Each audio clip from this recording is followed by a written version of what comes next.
Hi, everyone. My name is Kyle Seibert. I'm the parent and family engagement coordinator for the Office of Student Life at IU Bloomington.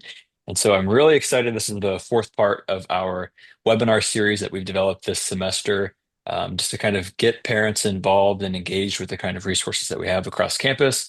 So far, we've focused on services that are within the Office of Student Life portfolio, and we're kind of branching out now to look at other programs and services that are offered across campus. And so, with that, I'm happy to introduce Erin Irwin, who is the Director of the Career Engagement at the Walter Center, and Corey Wren, who's the Director of Career Advising at the Kelley School of Business. So, um, very excited to have you both with us today. And with that, the floor is yours.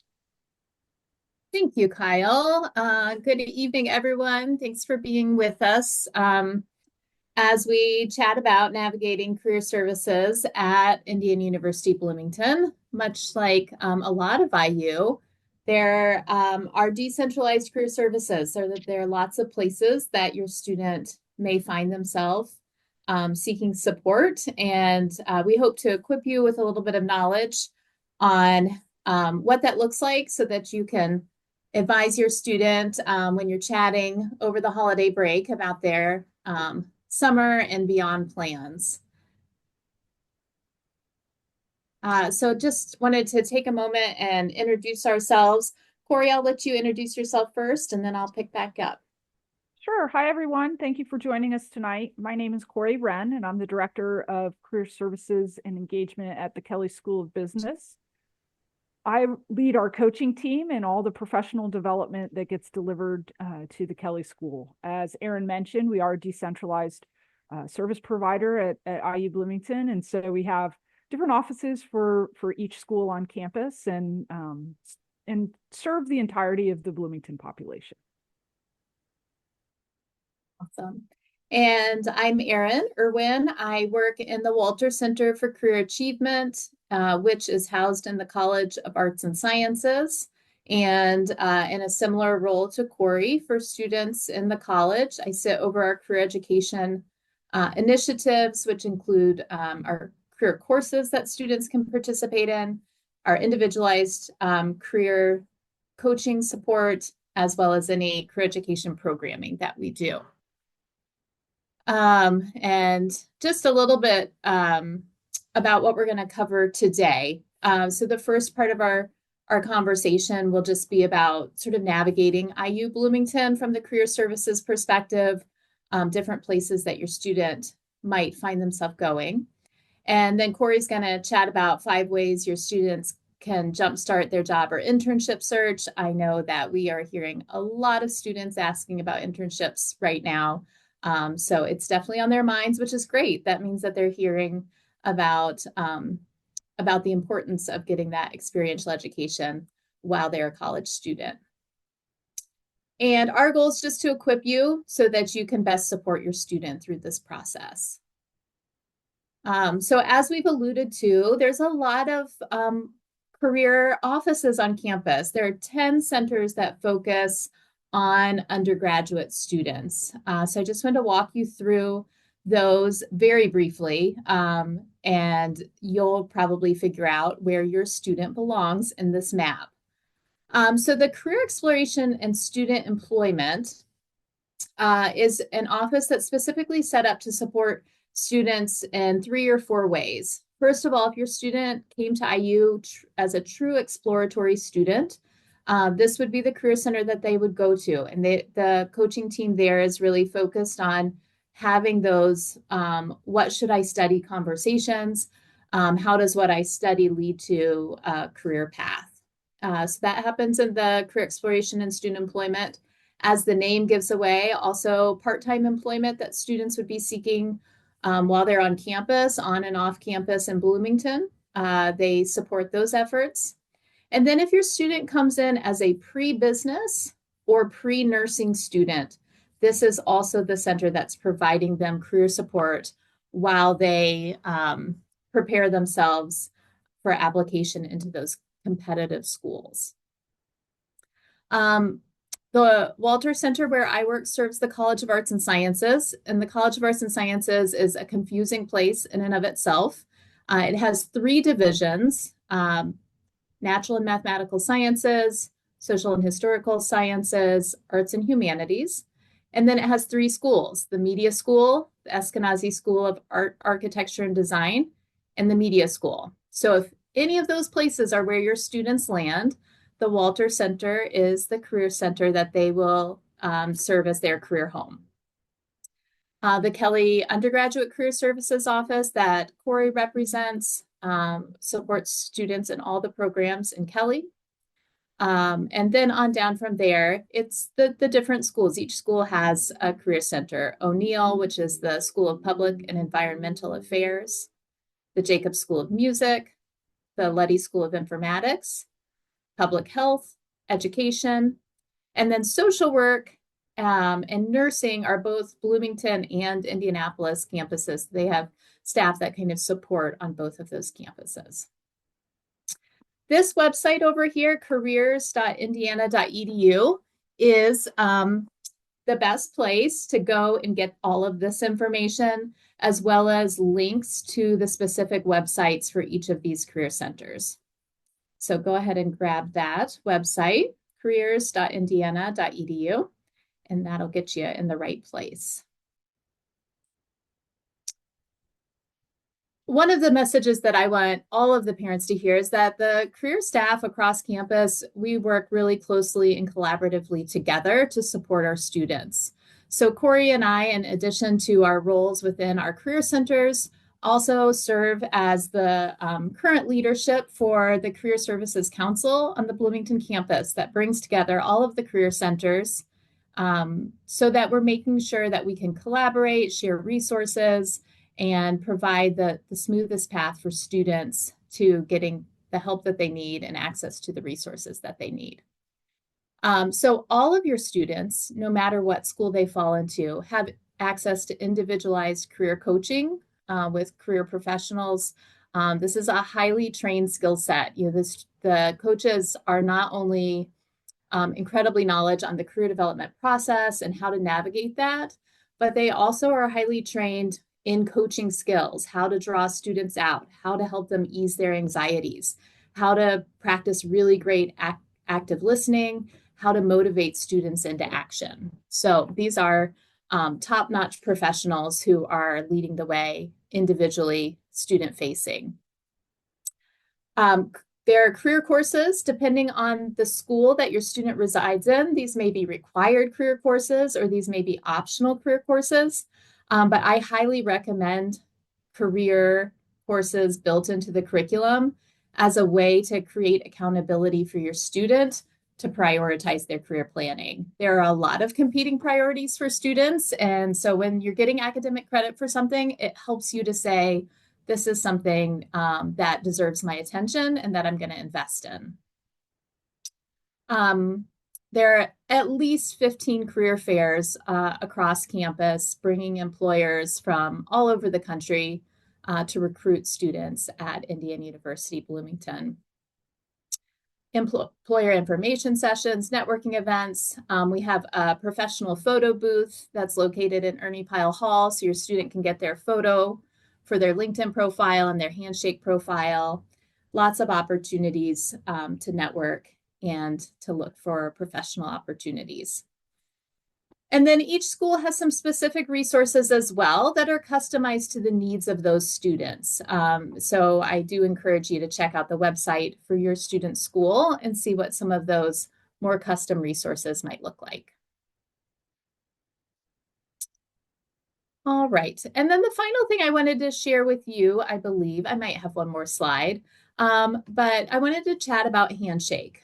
So Handshake is the platform that we use to communicate job and internship opportunities, career events, including career fairs, as well as scheduling career coaching appointments.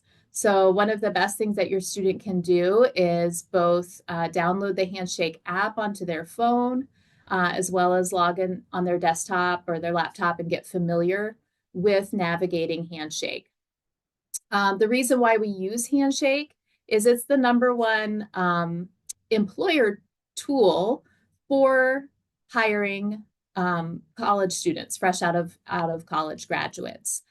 So this is a place that employers go when they want to hire your students. So we think it's important that we're showing up there. And the way that students will get to their career coaching appointments is clicking on this Career Center tab. So if you remember one thing about Handshake, I would say it's to look for that Career Center tab, and that will help your student navigate toward getting a career coaching appointment.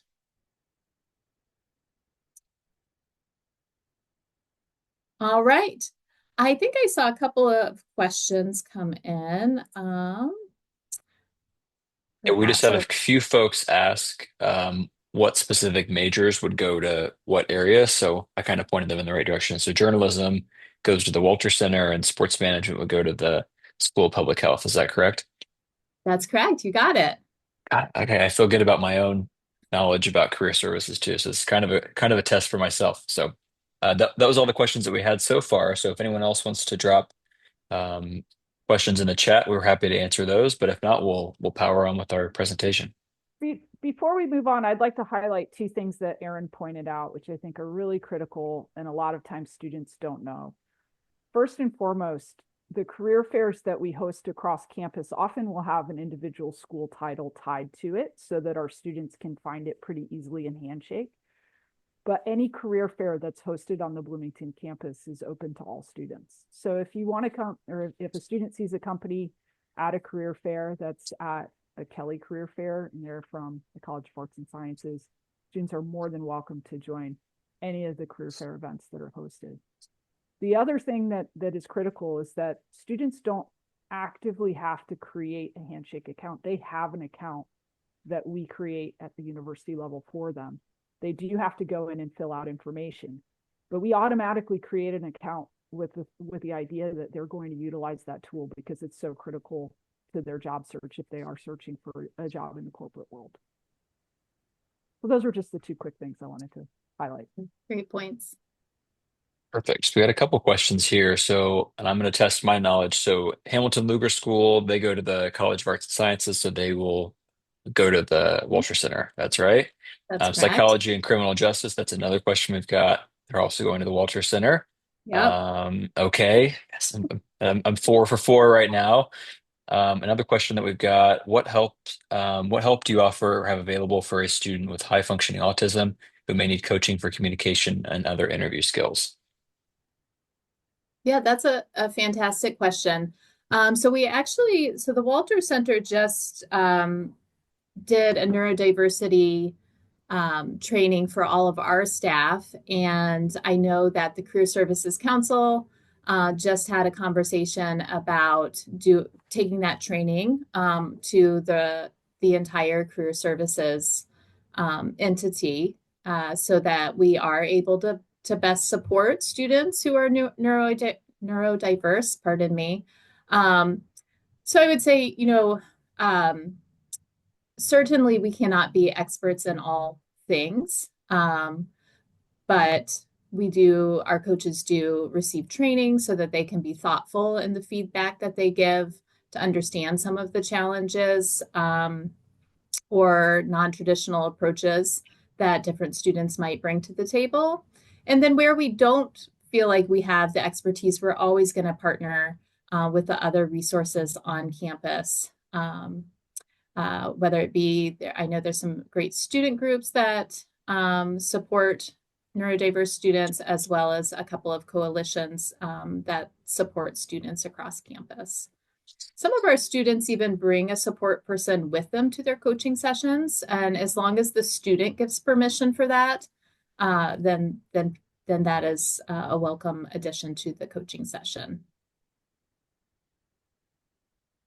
Perfect. And I will plug another service in the Office of Student Life that's Accessible Education Services. So they offer a host of services within their portfolio to testing, study tips, things like that. So you can go to those folks for maybe more targeted services too. So I think that's all the questions that we had in our chat.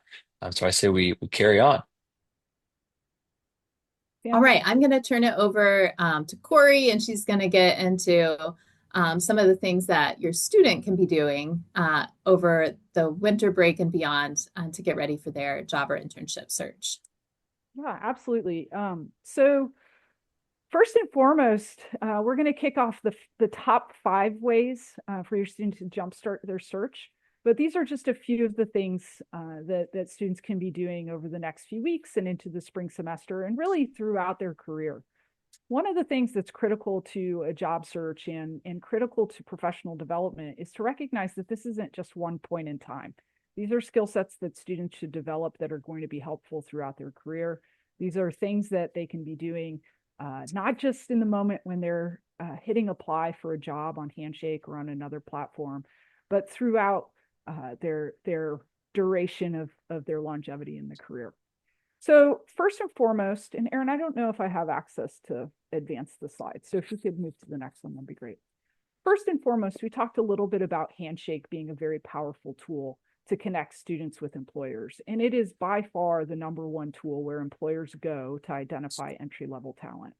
So the first thing that you can encourage your student to do or ask a prompting question is, how have you created or have you filled out your Handshake profile? Because filling out the depth of the profile, which can take a little bit of time, it might be an hour of work or an hour of dedicated time to put in your preferences for location, your interests, maybe some of your previous work experience, all of the prompts that are provided by Handshake. The more prompts that the student fills out, the more likely they are to receive a feed or receive information that's suitable to them in terms of their individual preferences and search. Additionally, this helps employers identify candidates and identify students to invite them to events, to invite them to apply to things. And so the more accurate and the more complete a student's profile can be, the more likely they are to connect with employers that are of meaning or of importance to them. The other thing that's really critical about Handshake or helpful about Handshake is that it doesn't have to be static. So if you're a freshman and you fill out this profile and you change your mind on your major or you change your mind on your geographic location preferences or on your industry preferences, those are things that you can change, and the software adapts based on your updated preferences, based on the types of companies that you're searching on, that you're favoriting, that you're putting your little star by to say, hey, this is a company that I'm interested in. So it is an evolving knowledge-based or learning type of software that helps students or helps continue to adjust and adapt based on the input that students are providing. So it's really critical for students to get comfortable with and learn about utilizing Handshake, because the more comfortable they are with the tool, the more likely they are not only to be able to connect with our offices, which is really critical, but also to be able to ultimately connect with employers when they are in that job search. LinkedIn is another fantastic tool. So if you think about a Venn diagram, one portion of employers will be on LinkedIn, one portion of employers will be on Handshake. If you're using both of those tools, you're getting a fair representation of the job market, as well as some pretty good coverage of the employers that would hire entry-level talent. So filling out both of those are really critical. At the Kelly School, we do a lot of work around training students. I know that Erin's team as well at the Walter Center will help students develop their Handshake profiles, help them develop their LinkedIn profiles. We have the facility for students to take some take headshots and have pictures and images for those both of those platforms. Additionally, as far as I know, all the career service offices on campus have drop-in appointments, or not appointments, but drop-in times where students can come in and either talk with a professional coach or talk with one of their peers that's been trained to help them through this process or get some insights on how to have a quality LinkedIn profile or a quality Handshake profile, or to get tips and tricks on either of the tools.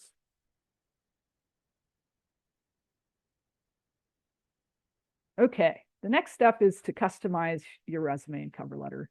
There's no doubt about it. In the job search, the resume is still the #1 go-to in terms of how employers identify talent.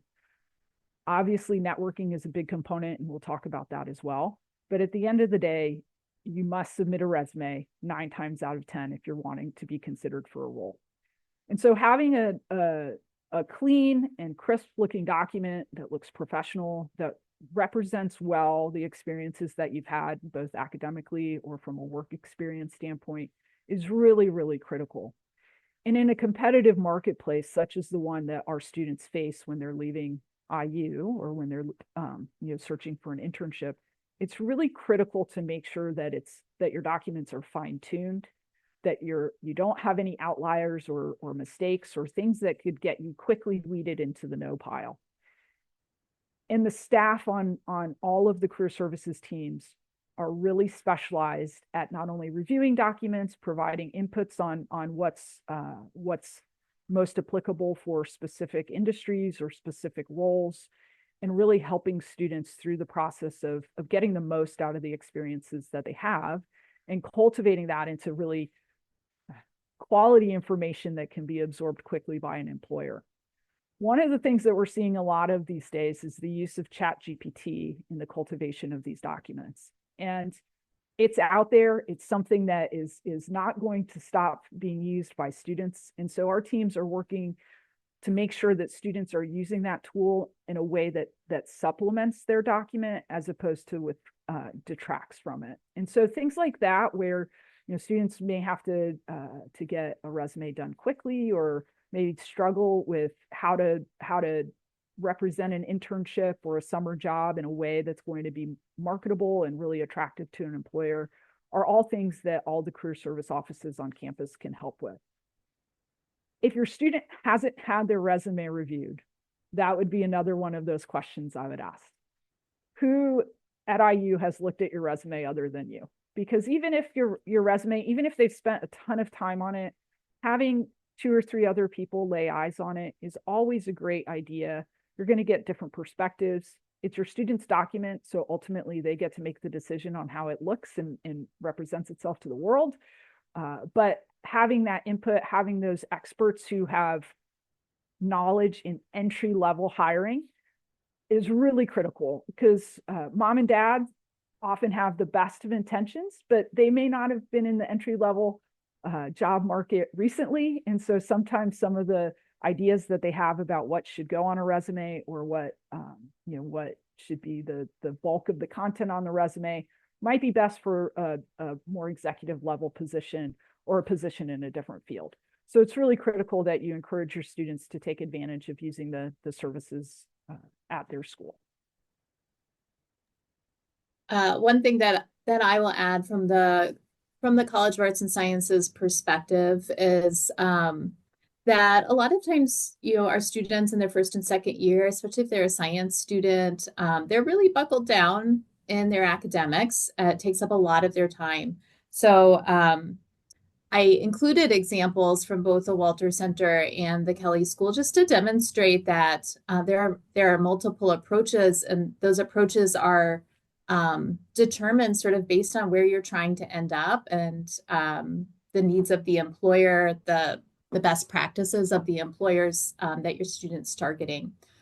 So learning how to talk about your academic experience, your lab work, your research, your writing are things that College of Arts and Sciences students sometimes overlook as really important skills that they're developing through their investment in their education at IU. That's a great point, Erin. And one of the things I probably should have umbrellaed over the whole thing is that I get a lot of questions from parents about freshman internships, sophomore internships. And I want to be the first to share that, yes, there are some freshmen that get internships. Yes, there are some sophomores that get internships, but there are a lot of other experiences that students can pursue that can be just as meaningful in their overall marketability post-graduation. So if your student wants to do something else as a freshman or a sophomore, they want to continue a previous summer job, they want to study abroad, they want to do some type of summer program or an academic program, those can be very meaningful full as well. And so I don't want to preclude that, hey, you absolutely have to be pursuing a job or pursuing an internship during those early years. Anyways, that's a sidebar. Okay, next slide, please. So action step number 3 is having a strategy, and that strategy needs to be diverse. So often students will come and say, well, the company that I'm interested isn't coming on campus, therefore I can't go get a job with that company. And it's critical to understand the types of companies that recruit on a campus like IU. And when we talk about companies, again, we're talking about the narrow, aspect of students pursuing career opportunities that are in the corporate world. There's also research opportunities. There's also, studying or other types of roles that they can gain experience, doing a job shadow, volunteering, things like that. And so there's a lot of critical things that students can do over the course of the summer to develop additional skills that can make them marketable. Specifically, when talking about job search or internship searches, though, students need to make sure they're not focusing only on on-campus recruitment. On-campus recruitment represents a narrow aspect of the overall job market. And so when you think about the companies that recruit on a campus, they typically are companies that have a large volume of students or entry-level talent that they're recruiting for. So if you're a company and you only recruit 5 people a year or 1 or 2 people every few years, you may not ever post a job on Handshake or come to a college campus to recruit that talent. Yet that could be a very valuable job for a student or a company that's of tremendous interest. And so it's important for students to think about on-campus recruitment, to think about just-in-time recruitment, which is more of the recruitment that I think most folks would think about in terms of jobs, right? A hiring manager has an open role. They post that open role or they market it on their website and they hire for that candidate within the next, 2 to 6 weeks. Campus recruitment's a little different than that. And so knowing and understanding both of those things and how both of those processes work is really critical. So students aren't necessarily going to know these things, right? These aren't things that you come into college thinking about most of the time, which is why it's so very critical to have them come talk to professionals on any of our teams, because we can help assess what are they interested in, how do you go about getting it, what's that strategy and timeline, so that they can peel away and remove a lot of stress. Because so often I talk to students that are focused on a specific job and they're hearing things from peers, they're getting pressure from parents that may not be in line with what they're trying to accomplish. And so it's really critical to align both of those things, right? That strategy and timeline with how you go about getting the specific type of role that you're interested in. And those are things that all of our offices can help students with. And we really enjoy helping students develop that strategy, develop that game plan, so that they can be successful and be in line from a timing standpoint, and also make sure that they're maximizing their opportunities for success.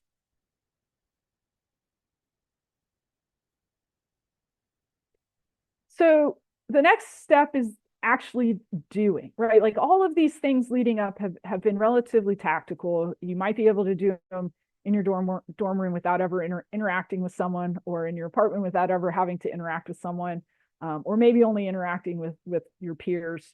But the next step is kind of the scary part. It's the part where you start to learn about roles, you start to learn about what people do every day, and you're connecting with professionals in the marketplace, professionals that are out there doing the jobs that you might be interested in. Networking is still the #1 way that students get jobs, whether that's through on-campus recruitment or through off-campus recruitment or through their own exploring. The best way to get a job, even in the day of AI, where AI is cultivating candidates through through job search platforms, through job boards and things like that, without a connection at the company, your likelihood of success is still very, very low. And so At the UCS, and I know at the Walter Center as well, we really encourage students to connect with employers. That's one of the reasons why we have as many career fairs and employer networking nights and info sessions as we do, so that we're providing opportunities for students to connect with employers. That's also why we try to do our best to connect students with our alums. IU has a very large alumni network. We have hundreds of thousands of living alumni. And we encourage students to reach out to them both through IU networking platforms like the Walter Center Success Network, the Kelly Alumni Network, as well as through LinkedIn. And so we help students create their marketing message, create those reach out messages so that they can have their 15 to 20-minute conversation with a professional to really better understand what you do, but also to lay that foundation for a lifelong network with professionals that they can partner with through their career journey, not just at this critical moment of getting an internship or a full-time job, but throughout their career.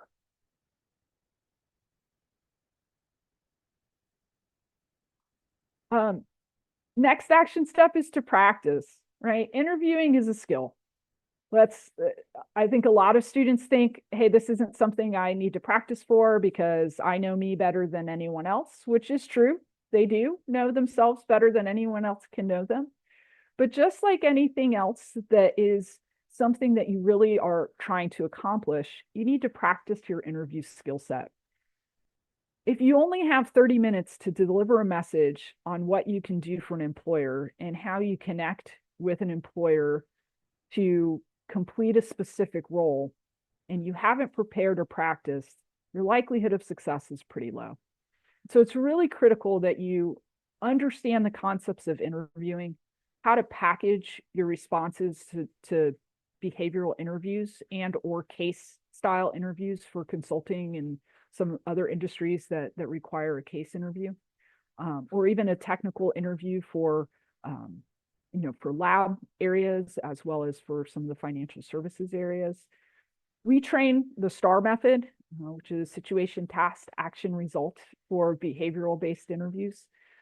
We do a lot of mock interviews, whether that's with our peer coach team or with our professional coaching team. We also all provide services related to case prep, which is something that you cannot cram for. So if you have a student that says, hey, I really want to be in consulting, and they have an interview next week, and you ask them, hey, have you talked about case interviews? And they say no. At that point, the best thing to do is to be confident and encourage them, because you really need to spend quite a bit of time learning that case interview style and methodology. If they are struggling with an interview, or if they are getting ready to interview for next fall for a busy junior recruitment season, I would definitely encourage them to take some time to practice with a professional on one of our teams. We have lots of resources that students can use to practice online or to prepare for virtual or prepare on their own. But once again, it's one of those things that it's better to have a professional.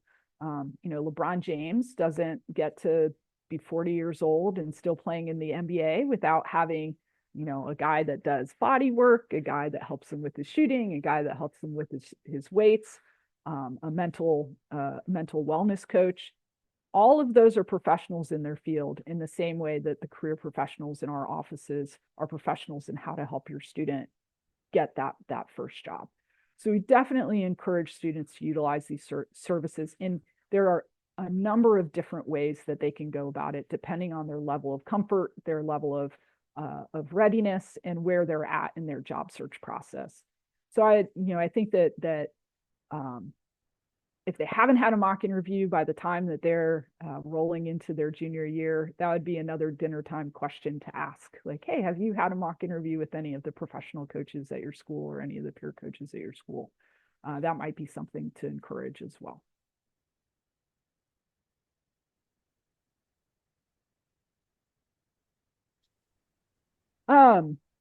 So one of the things that lands in the space of career services is outcomes as well.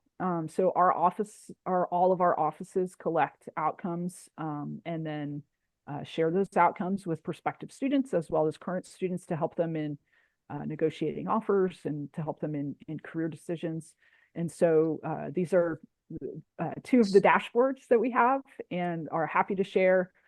Additionally, one of the things, I know we have the website on the front end that Erin had shared. If you would like our website, I can drop that in the chat as well. It's careers.kelly.iu.edu, which is each office also has their own repository of information. All of that is open to all students, and none of it or very little of it is behind a password protection. So if there are resources, we like to share those resources to all Bloomington students, and parents are welcome to look at them as well. And that also goes with the student outcomes that we're sharing with the QR codes here. Erin, are yours interactive as well, where they can select by major and things like that? Yeah. I was gonna, let's see. I will momentarily stop. Let's see.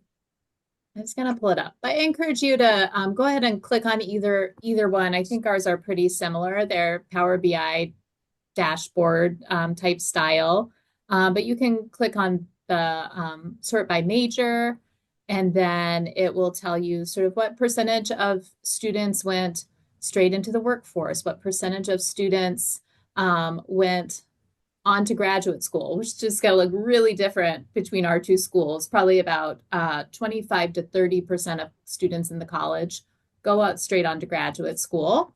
I'm guessing that's smaller in Lower. Kelly. Yeah.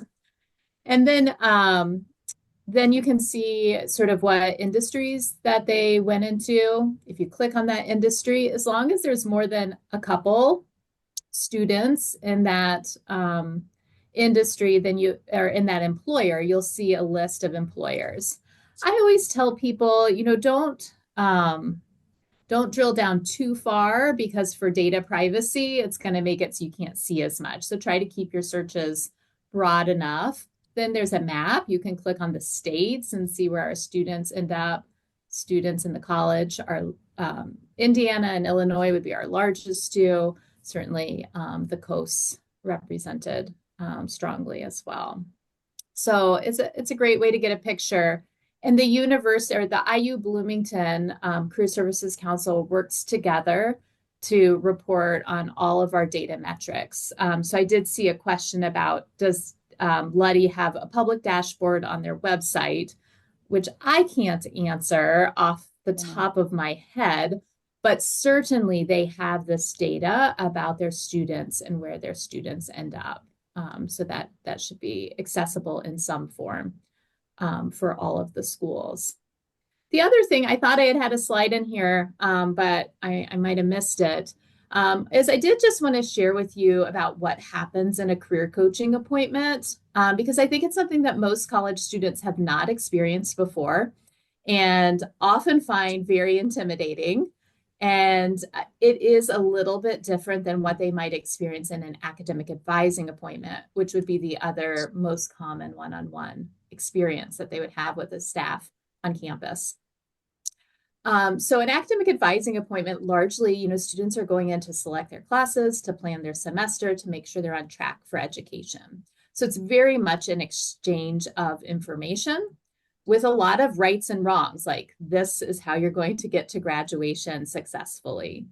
Career coaching is far more a partnership between the two people who are participating. As Corey said, the student is the expert on themselves. They know what they're most interested in. They know what they're doing when time flies by. They know at least a little bit about what might make them happy in work and life. And so a career coach is going to ask them lots of questions to draw out information that will help the coach guide them to the right resources, to the right support, and to help them reach their goals. So helping a student know that the coach is going to ask them questions. They're going to be an active participant. And the other thing that's a little bit different about career coaching than academic advising is it works best when the student comes back 2 or 3 times to the same person, because then you can really build, as Corey was saying, like this is a building process. There are a lot of steps, and we just talked about the job and internship today. But a student could come with, what can I do with my major? What might I do with these skills that I'm developing? Or job offer negotiation, or even just sort of navigating some tough professional interactions that they've had in their internship. So really anything under the umbrella of career is fair game for career coaching. So encourage your student to think about it as, oh, this is a partnership and somebody that I should see maybe multiple times in one semester when I'm working toward an active goal. And then maybe there's a longer stretch where you don't have something you're working on. So you may not utilize a coach until it's like, okay, I'm ready to do this next thing. So I need to activate that relationship. But I think I'd like to add one more thing to that, in that there's a very interesting difference between career coaching and academic advising. And really, this is the student's first step, where they're going to be taking a journey and doing things that might be prescribed, or might be, hey, these are things that you need to do along the way to improve your likelihood of success, and could still get a no, right? So oftentimes for many students, this is their first time where they've done all the things that someone has helped them strategize, and then they're facing getting turned down. And so that's where in career coaching, there's a lot of encouragement. There's a lot of reassessing and refining that search, or refining that target, because it is an active process. Academic advising, if you do the steps, if you check the boxes, not to minimize what academic advisors do, because they have a lot of other supplemental things they do as well. But if you do the tasks needed, you get the degree. And so for a lot of students working with a career coach, that idea of, hey, I can do all the things and yet still struggle, can be very difficult. And so that's why it's important to have them have a partner in this process, as opposed to feeling like they're going it alone, because it can be a very difficult process. And it is a part in their journey where they might, for the first time, be facing, getting turned down for something. So we like to, make sure that they're feeling supported through that process. And I know that's really critical to all the offices on campus. And we're very fortunate to have the relationship amongst the different offices that we have, because I think as a net for our students, it's pretty tightly woven, and we try to do our best to make sure that we're collectively catching all the students that we can. We got one question in our chat, and it says, in the old days, we passed out our resumes at job fairs. What do today's students need to take to job fairs? Is it all electronic? So maybe answer that question directly, but then also maybe talking a little bit more about like the just job fairs that we have on campus and some of the employers that are there, and how students should approach those opportunities to connect with employers. Yeah, I could share a little bit, and then I'll turn over to Corey to talk about Kelly's career fairs. So students should still bring a hard copy of their resumes to the job fairs. I know at the college, and I think Kelly does too, we give out padfolios to the students upon their first career coaching appointment, which they could put their resumes in to take to the job fair. So that's a nice little bonus for them. And typically when they go to a career fair, they're going to check in, they're going to get a name tag. They'll be able to access all the employers who are there on Handshake. And students do need to have their Handshake profile in really great shape and their resume uploaded, because employers can choose. They can choose either to accept hard copies of a resume, or do a QR code scan that will automatically have the student's resume delivered to them. So it's a blend of both. And then the career fairs at the college, and we partner a lot with the O'Neill School and do some collaborative fairs with them, because there's just a lot of overlap. Quite honestly, because the college is so vast, we overlap with all the schools. But we have some specific partnerships with O'Neill. um, collaborative fairs. But we try to group employers by type within the career fair so that students can navigate easily through there. So if there are a lot of employers who are maybe law enforcement, government relations, we might group them together.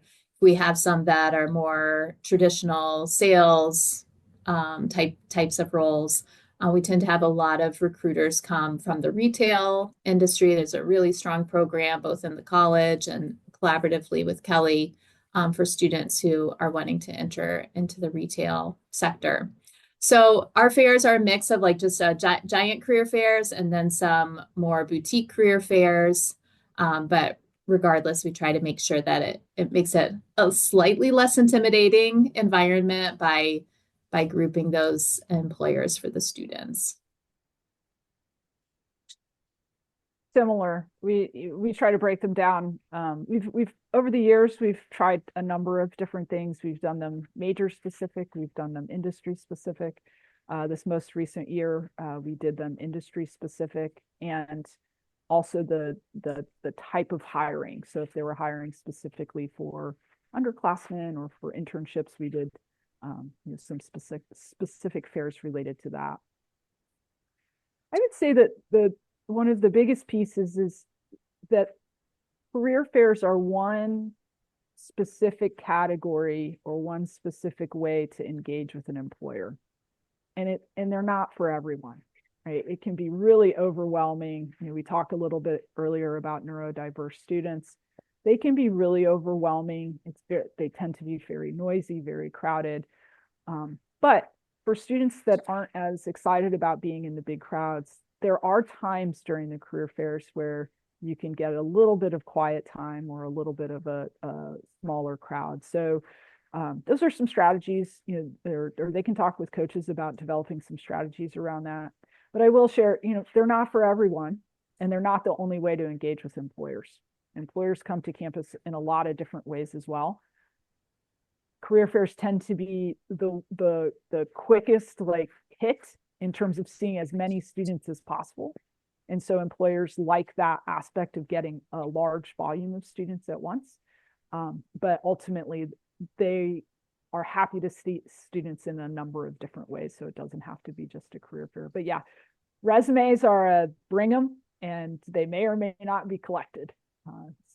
And typically, even if you give an employer your resume at a career fair, you'll still need to follow up with an application that includes your contact information and probably an uploaded resume as well. Definitely better safe than sorry to bring the resume to career fairs. I've had that experience myself. So, anyone else? Kind of last call for questions here. I just want to say thanks to you, Aaron and Corey. I've learned a lot. I'm taking notes on the side here. Oh, I should have done that. Maybe I should. Oh, I should talk to this person. So definitely appreciate the insight that you both have given, and all the hard work that you do to connect students to career services. So I think without any more questions, I think we've got your emails right there. So if anyone has any questions that come to you later, you can reach out to Aaron or Kelly there. I will also drop my email in the chat just in case anyone wants to reach out. We will post this recording on the Office of Student Life website as well for people that maybe joined later, as well as the PowerPoint in case you want to go back through later and think, oh yeah, I should have asked my student this question at dinner, like we talked about. So, um, one question we just got in the chat. So, do the career offices reach out to students? So, as a graduate student, I know that I get some outreach from our career office, but I'm interested to hear how other offices hold that, handle that. So Kelly reaches out frequently to students through a number of different channels. Weekly, we have a newsletter that every Kelly student receives from our office, identifying events, activities, themes, strategies, all sorts of information. That goes out every Tuesday. On Wednesdays, we have a professional development Instagram live. So every Wednesday, they're getting reached out to through Instagram. But additionally, we send individual emails to students a number of times throughout the year. And the college has a weekly email where we highlight professional opportunities by industry group because we do have such a vast population of students with really diverse career goals. We have 5 industry groups that we try to funnel students a little bit through, and then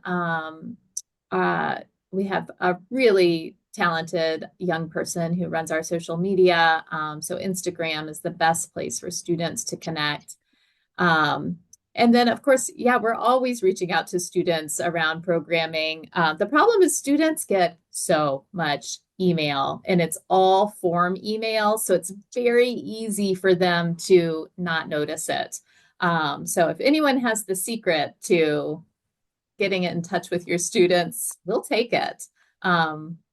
IU has not really entered the texting world as of yet, which is probably for the best so that your students don't start ignoring your texts because they get too many from their school.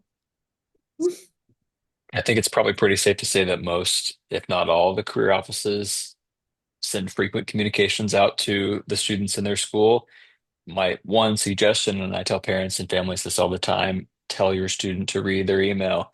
There's a lot of good information that's probably missed just because it's sent to spam or just automatically deleted. So tell them to take a minute, take it, 10 minutes every day just to sort through all the emails they get. And I think they'll probably learn a lot about all the good things that are happening at IU. So, all And I right, would I just think, yeah, add, because there was a question about other schools. So Corey and I, of course, know the most about the schools that we work for, but please just send me an email and I can connect you to somebody within the school that your student resides in if you'd like more information about the specifics of how their career services communicates and operates. perfect. Okay. Yeah, without any more questions, I think we'll wrap it up here. Again, I appreciate you two, and I appreciate everyone that joined us this evening. So I'll stop the call and uh, feel free to reach out if you have any other questions. So thanks again, everybody. All Go right, good Hoosier. night.